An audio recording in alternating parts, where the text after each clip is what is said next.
What's up everybody, and welcome to another episode of China Update, where I try and help you guys keep on top of the world's #2 economy. My name is Tony. For all of you watching for the first time, I work in China in an executive role. I was trained in Chinese foreign policy in Beijing, and part of my job requires that I follow the big macro developments coming out of China. I started making these videos for my mates back home. They said you should throw that stuff up on YouTube, and so I have. So if you're interested in following what's going on in China, the big macro developments, maybe consider subscribing. For everyone else, it's great to see you. I had a haircut this afternoon. I don't think they did the best job. Hey, I know that there is so much going on in the world at the moment. You've got politics in the US, you've got the global pandemic, you've got a recession, but there is still so much going on in this part of the world. And if you're interested in keeping an eye on it, so am I, and we can do that together. So this week there was a lot that I wanted to discuss, but I have cut it down to 5 major stories. Some are continuations. There is so many diplomatic disputes at the moment. It is crazy. I've never seen this many diplomatic disputes, not just in the West, but everywhere else with China at the moment. We can't cover all of them, but every week when there's a major development, whether it's with Canada or Australia or India or Brazil, I will discuss it on here. One last thing, the algorithm hates producing content in China with a VPN, so if you can smash that like button if you enjoy the content, it's a massive help. Okay, without further ado, let's jump into this week's China Update. Okay, first up, let's talk about the Beijing outbreak scare that some of you may have been following throughout the week. So by Monday, Beijing had seen almost 100 cases after several weeks of having no new cases of COVID-19 in the capital there, with several dozen more being found over the following days, all of which being linked to the Xinfadi wholesale market in the city's southwestern district of Fengtai. Now, I lived in Beijing for several years. Fengtai is a district to the southwest. Like I said, it's not that far from some of the bigger, more prosperous districts like Chaoyang or Xicheng or Haidian, but it is still relatively close. It's a poorer district, but it's well connected, and that seafood market, that wholesale seafood market, provides most of Beijing, a city of over 20 million people, and of course a politically sensitive capital with most of its fresh food. Beijing raised its level of health alert to the second highest on Tuesday, ordering schools to close and urging people to work from home. Bars were closed on Wednesday. On Wednesday morning, also approximately 1,250 flights, representing about 2/3 of all flights coming in and out of the capital, were cancelled. Cases linked to the Beijing outbreak were found in Hebei, Liaoning, and as far away as Sichuan. Even though the situation seems to be coming under control now, as I film this on Friday, this would have been quite a scare for many of the officials, and it frankly is quite publicly embarrassing considering Beijing is supposed to be one of the safest cities in the country. The removal of Beijing officials responsible for the areas around the outbreak signals to officials everywhere not to relax in their anti-virus combat work, which could have a drag on the economy in the medium term. So what the hell happened? Well, initial reports claim that the virus was found on salmon cutting boards, suggesting that it was imported through live fish. Though this claim was met with skepticism by many, including within Chinese owned non-state media companies, the WHO called the claim, quote, only a hypothesis, end quote, and said that further testing is required. By Wednesday, government officials also confirmed that the salmon was not to blame, with Shi Guoqing, deputy director of the Chinese CDC Emergency Response Center, saying that there was no trace of the virus on the salmon before it reached the market. This hasn't stopped some in the country speculating, however, that perhaps the original outbreak that started in Wuhan of last year was caused by imported meat from the West, with the nationalistic Global Times writing, quote, suspicions are mounting that imported seafood or meat provided the origins of the novel coronavirus in China's epidemic, referring here to Wuhan. Some experts reached by the Global Times on Monday also said that the possibility cannot be ruled out, end quote. Now on this point, there's one further thing that I wanted to touch on while we're on this topic, and that is on Wednesday, Xu Ying, spokesperson for the Beijing government, said that the authorities had tracked down 200,000 people who went to the market in the previous week, and that they will all be tested. Now, if this is the case, as a Western observer, this is pretty incredible and somewhat terrifying that in a few days you could identify hundreds of thousands of people that were near markets and guarantee that they would be tested in the following days. On that point as well, before we jump onto our next story, I will touch on it's worth touching on a report that was published this week from the Australian Strategic Policy Institute, claiming that beginning in late 2017, the Ministry of Public Security began collecting DNA from millions of men and boys, including preschool-aged children, in order to build a genetic map of 700 million males to, quote, comprehensively improve public security organs' ability to solve cases and manage and control security, end quote. Okay, next up, let's talk about the conflict at the Indian-Chinese border. Of course, you guys who've been watching this know that we've been following this for at least 7 weeks now. I've discussed the situation in 2 previous episodes. It was serious then, and of course there has been a major escalation on the border. Let's look at what happened. So at least 20 Indian Army troops, including a commanding officer, were killed by Chinese soldiers late Monday in a clash along the disputed India-China border. This is the first time in 45 years that a soldier has died along the line of actual control, or the LAC, as it's called for short. An Indian military spokesperson said that 3 Indian troops were killed during the fighting at the border on Monday night, and 17 others later succumbed to injuries. Indian media reported that several Chinese soldiers had been killed. As of the filming of this, it's actually been updated to over 30, I believe, but there's no proof of this within Indian media. Chinese officials themselves also have not confirmed an exact number, likely pointing to the fact that they don't want this to blow up into a big domestic issue. They already have enough on their plate as it is. China and India have been having border dispute issues for decades, and this very serious escalation is the latest development in an ongoing exchange at the line of actual control, the LOC, on the SINO-Indian Himalayan border. It has been active for approximately 6 to 8 weeks, depending on how you count. And like I said, we've been following it here since the beginning. Both countries now disarmed troops since previous agreements, but over the last 5 years, there have been increasing violent conflicts between the two sides. In fact, if you read some of the stories of what exactly happened, they're pretty gut-wrenching. You're talking about dozens and dozens and dozens of young men fighting each other with sticks and stones and metal bars, planks of wood barbed with nails. It's really quite Stone Age sort of stuff. But both sides have agreed to not arm their soldiers with guns. That could, however, change in the future. Now, the Indian Ministry of External Affairs has maintained that Beijing initiated this current border tension by unilaterally changing the status quo in the area. Beijing denies this and blames the Indian side for the Monday evening incident. Quote, "The Indian troops had violated their promises and once again crossed the line of actual control for illegal activities and deliberately provoked and attacked the Chinese forces, thus triggering fierce physical conflicts between the two sides and causing casualties. We demand that the Indian side strictly restrain its frontline troops, immediately stop all infringement and provocative actions, and work together with China to return to the correct track of dialogue and negotiations to resolve the differences," end quote. As for the state media response in China, chief editor of the nationalistic Global Times publication Hu Xijin tweeted the following message to India, quote, "I want to tell the Indian side, don't be arrogant and misread China's restraint as being weak.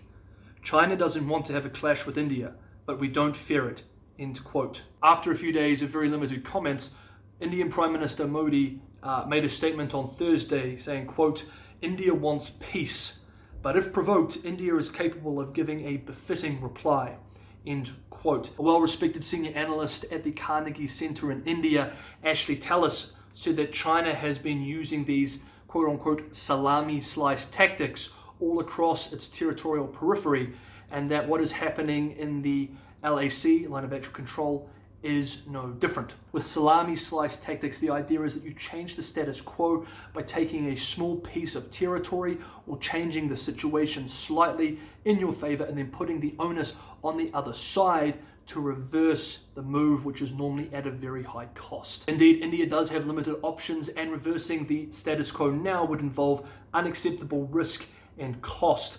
Both India and China want to de-escalate too. A kinetic conflict at this point in time is not in either side's interest. But with both leaderships having to manage highly nationalistic sentiment in their own respective territories, they now have much less diplomatic room to maneuver. And of course, the risk of further escalation or something moving out of the government's control is now much higher. In the event of a kinetic conflict, the consensus is that China would have the advantage as the more powerful military of the two sides and the much larger economy, though there have been think tank reports in recent years that challenge this assumption and claim that a contest in that region, particularly if it was limited to a regional contest, would be closer than many people think.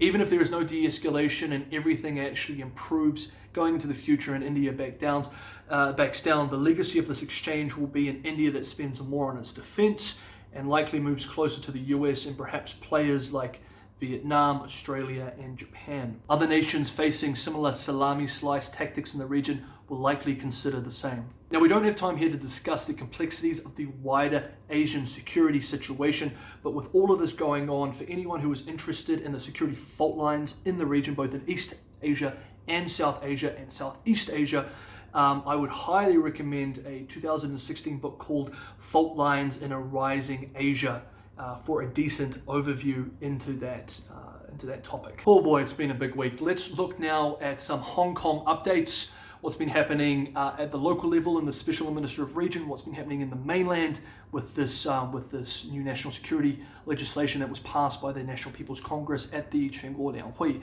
the National Two Sessions a few weeks ago, as well as the international response both within the neighborhood and of course outside the neighborhood in the US and Europe, as well as other places.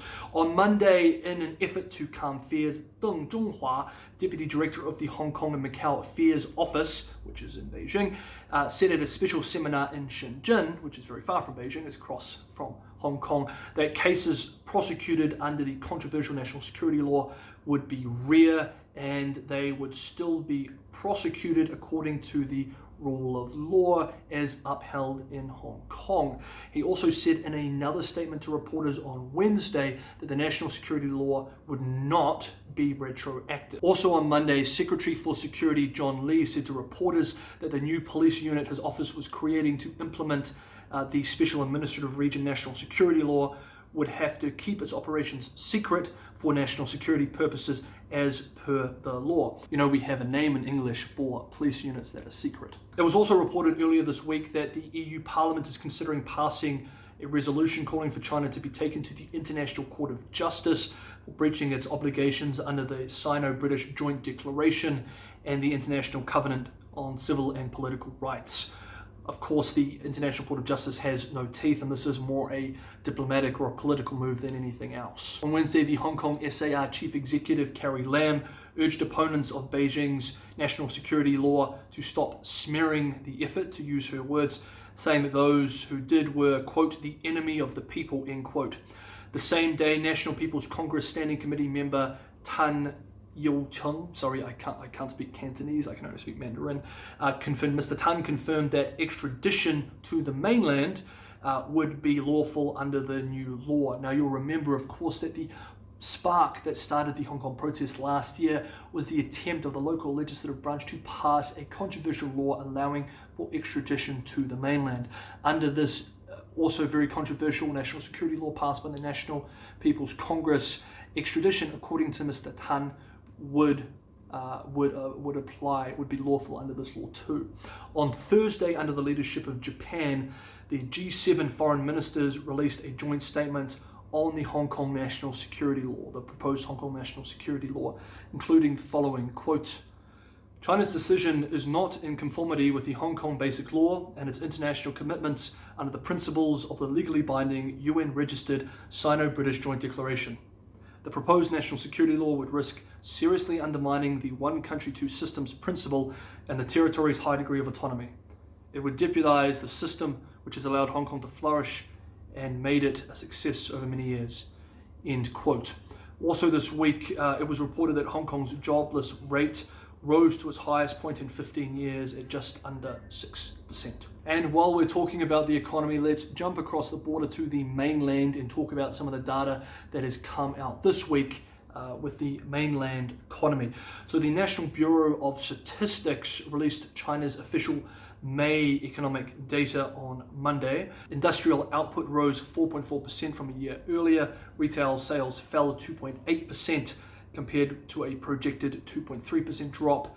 Fixed asset investment declined 6.3% in the first 5 months versus a forecast of a 6% drop. South China Morning Post reports that the industrial recovery in May was sparked by local government spending and an imminent construction boom, according to analysts. This would indicate that China is indeed going back to its old school method or old school playbook of achieving economic activity. This week, Tu Yigang, governor of the People's Bank of China, said this week that the country's new yuan denominated loans are expected to reach nearly 20 trillion RMB, which is approximately 3 trillion, just under 3 trillion US dollars this year, and that the total amount of social financing is poised to exceed 30 trillion RMB. Now, people who have been watching the show for a while know that domestic debt, particularly household debt, is a bit of a hobby horse of mine and something that is really underreported. A lot of people talk about the debt problem in China, but they really don't look at the details, and they particularly don't look at the breakdown at the household level. There's a lot of talk of local government, but the households also need to be looked at.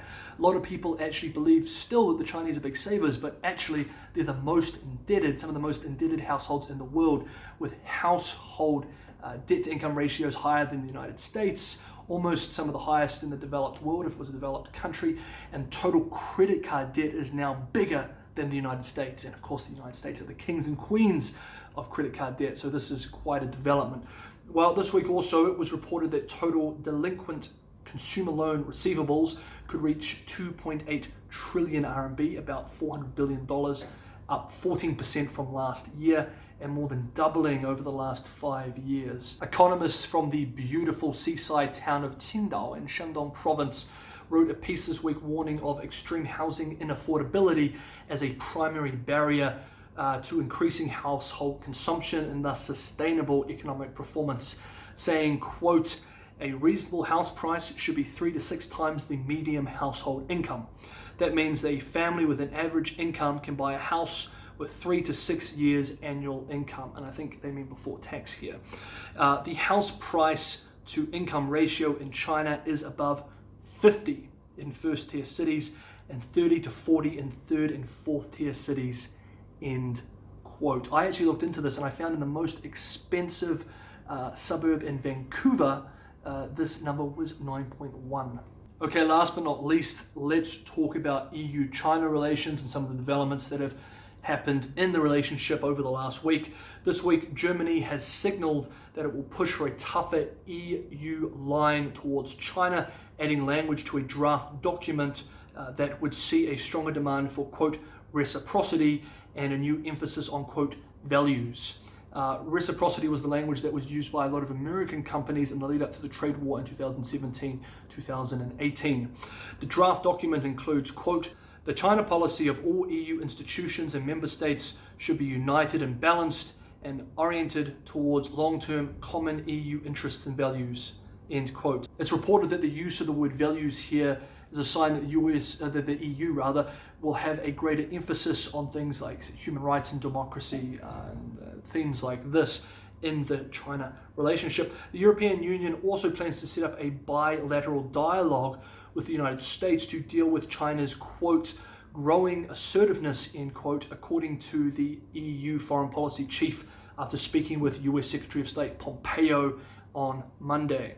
Quote, I suggested to launch a distinct bilateral dialogue focusing on China and the challenges its actions and ambitions mean for us, the United States and the European Union, end quote. On Monday, Beijing allowed a landmark World Trade Organization dispute aimed at forcing the European Union to recognize China's market status to lapse. The case was initially brought in 2006 and China lost an interim ruling on the matter in 2019. China still has a near identical case pending with the United States. Bloomberg reports that the resolution is a major setback for China as the EU sets up efforts to limit its practices on the continent.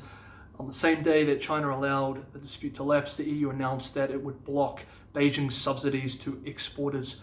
Bloomberg also reports that the EU also unveiled a proposal this week to protect European companies from Chinese takeovers. Okay guys, that's the episode. Wherever you are, make sure you're staying safe.